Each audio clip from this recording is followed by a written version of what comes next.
কিছুদিন পর শম্ভু আবার সেই একই রাস্তা দিয়ে ট্রাক নিয়ে যাচ্ছে।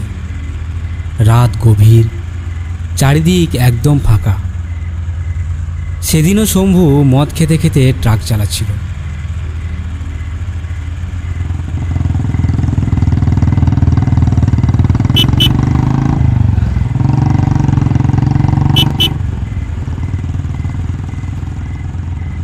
এভাবে যেতে যেতে কিছু দূর যাওয়ার পর শম্ভু বাইকের আওয়াজ শুনতে পায়, কিন্তু সে বাইককে সে দেখতে পাচ্ছিল না।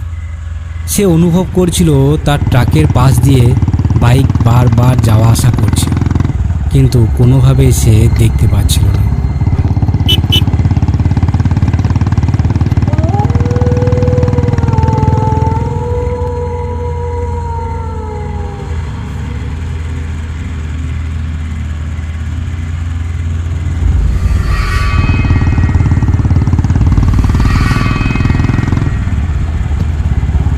তার মনের মধ্যে একটু ভয় জমতে লাগলো।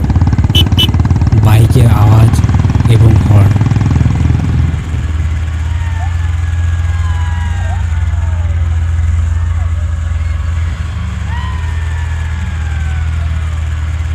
এভাবে কিছু দূর যাওয়ার পর সে দেখতে পায় একটা বাইক রাস্তার মাঝ বরাবর দাঁড়িয়ে।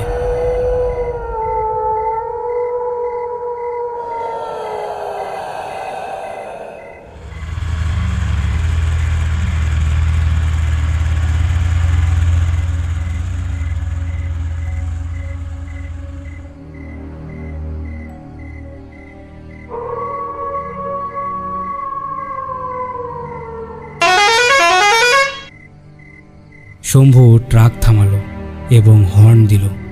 কোনো সাড়া নেই, কিন্তু ভয়ের ব্যাপার হলো বাইকটির মধ্যে কেউ বসে নেই।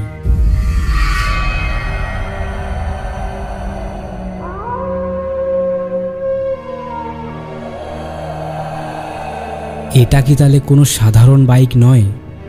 শম্ভু ভীষণ ভয় পেতে লাগলো। এই নির্জন জায়গা, চারদিক শুধু জঙ্গল আর জঙ্গল।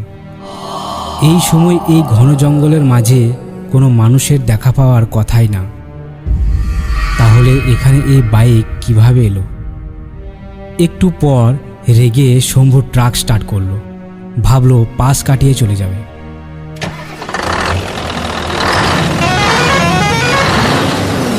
ঠিক তখনই বাইকটা হঠাৎ নিজে থেকে স্টার্ট হয়ে গেল।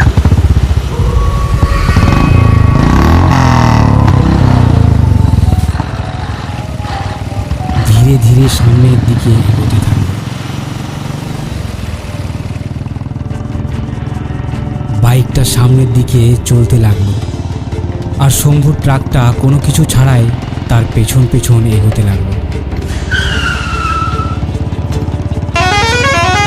শম্ভুর তার ট্রাকের উপর তার কোনো কন্ট্রোল নেই। কোনো কিছু ছাড়াই বাইকটার পেছনে যেতে বাধ্য হচ্ছে।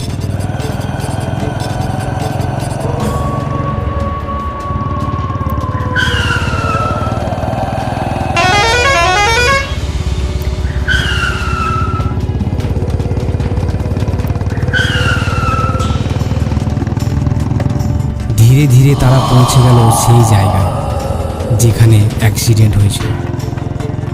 সেখানে গিয়ে হঠাৎ বাইকটা থেমে যায়। শম্ভুর ট্রাক থামল।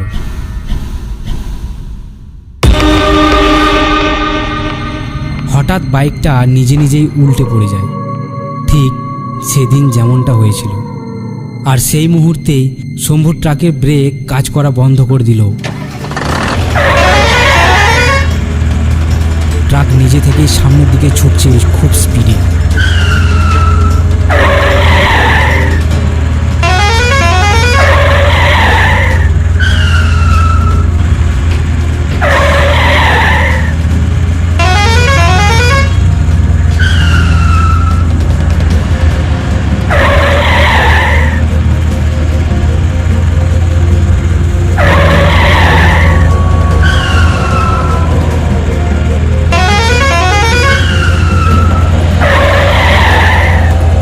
এবং ট্রাকটা নিয়ন্ত্রণ হারিয়ে সোজা গিয়ে ধাক্কা মারল রাস্তার পাশে বড় এক গাছে।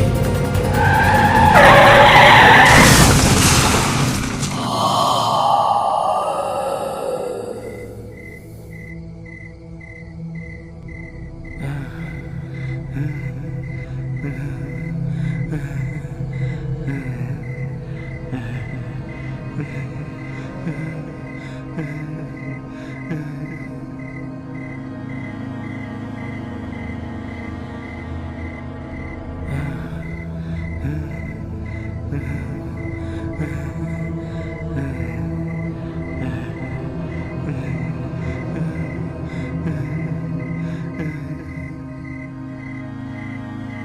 আগে শম্ভু শেষবার দেখল বাইকটার পাশে দাঁড়িয়ে সেই ছেলেটা রক্তমাখা শরীর নিয়ে তাকিয়ে আছে। তখন শম্ভুর মনে পড়ল সেদিনের কথা। কয়েক মাস আগে এই রাস্তায় এখানে একজন বাইক আরোহীকে সে অ্যাক্সিডেন্ট করে মেরে দিয়েছিল।